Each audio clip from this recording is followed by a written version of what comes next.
এবার থেকে শপথ নেন, সেটা যেই ধরনের আলেম হোক, যারা মসজিদে নামাজ পড়ায় তাদের উপর যদি কোনো হামলা হয়, যে হাত দিয়ে যে পা দিয়ে হামলা হবে, খোদার কসম ওই রকম সভাপতির হাত কেটে দুই টুকরো করতে হবে। আমি সুন্নি, আপনি ওয়াহাবি, আপনি কওমি, তাতে আমার কোনো দুঃখ নেই।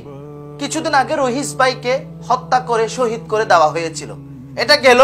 কিন্তু আবার গতকাল দেখলাম একজন কওমি ইমামকে কিভাবে মারধর করেছেন। আসেন ভিডিওটা আমরা দেখি একটু। জাতীয় করতে ফাউন্ডেশন করতে গাইতে সকল ইমামদের দিন না, আমার যেভাবে মারছে আমি আর সহ্য করতে পারি না। আমি কি করতাম? এর বাড়ি করে আপনার একটু এগিয়ে আসতাম।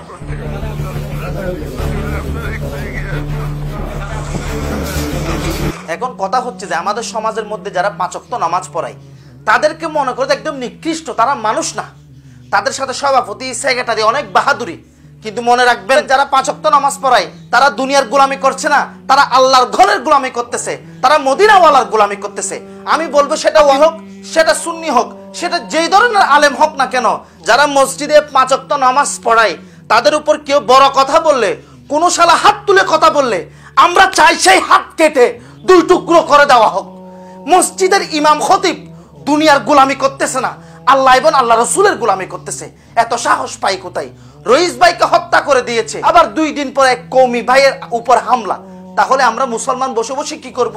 যারা এলাকার মধ্যে রহমত নিয়ে আসতেছে, গজব থেকে আপনাদেরকে বাঁচাচ্ছে, 5 ওয়াক্ত নামাজ দিয়ে সেক্রেটারি, তোমরা কখনো 5,000 না 10,000 টাকা দিলে ওই মসজিদে চাকরি করবা? ওই আলেম তার কিছু নাই, আপনাদেরকে ভালো রাখার জন্য আজান দিচ্ছে, নামাজ পড়ছে, তার উপর হামলা করতেছে। আমি প্রতিবাদ জানাই, এটার সুস্থ বিচার হোক। এবার থেকে শপথ নেন, সেটা যেই ধরনের আলেম হোক, যারা মসজিদে নামাজ পড়ায় তাদের উপর যদি কোনো হামলা হয়, যে হাত দিয়ে যে পা দিয়ে হামলা হবে, খোদার কসম ওই রকম সভাপতির হাত কেটে দুই টুকরো করতে হবে।